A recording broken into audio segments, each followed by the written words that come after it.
Hi நம்பிகளே. இப்போ வந்து செத்துக்குமார் theatre பக்கம் வந்து ஒரு சேஞ்ச் ஒரு ஃபிட் பண்ணியிருக்கோம். இது வந்து 3 ஃப்ளோர் போகிறதுக்காக இதில் ஃபிட் பண்ணி வச்சுருக்கோம். இது தூக்கிறதுக்கு கொஞ்சம் 6 பேருக்கு வந்து கஷ்டப்பட்டோம் ஃபிட் பண்ணுறதுக்கு. ஃபிட் பண்ணி முடிச்சிட்டோம். இப்போ வந்து மீட்டர் பாக்ஸுக்கு எல்லாமே மார்க் பண்ணிட்டோம். இதில் வந்து மார்க் பண்ணி அதில் ஃபிஷரில் அடித்து எல்லாம் கரெக்டாக எல்லாம் ரெடி பண்ணி தூக்குற அளவுக்கு ரெடியாக இருக்குது. இப்போ தூக்குன்னா கண்டிப்பாக 10 பேர் வேணும். ஏன்னா 16 மீட்ரு வருது, நல்ல வெயிட்டு. அதுக்காக ஆளுக்காக வெயிட் பண்ணிகிட்ருக்கோம். இது வந்து போருக்குள்ள ஸ்டார்ட்ரு, அப்புறம் நல்ல தண்ணி மோட்டர் வைக்கிறதுக்காக இந்த ஃபேனை ரெடி பண்ணியிருக்கோம். பார்க்க நீட்டாகவும் இருக்கும், பிளேஸில் நல்ல வசதியாக இருக்குது, நல்ல வெயிட் இருக்கும், நல்ல குவாலிட்டியாகவும் இருக்கும்.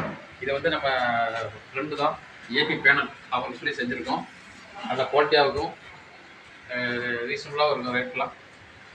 அதனால் இதெல்லாம் பார்த்துட்டு லைக் பண்ணுங்கள், கமெண்ட் பண்ணுங்கள். பாய்.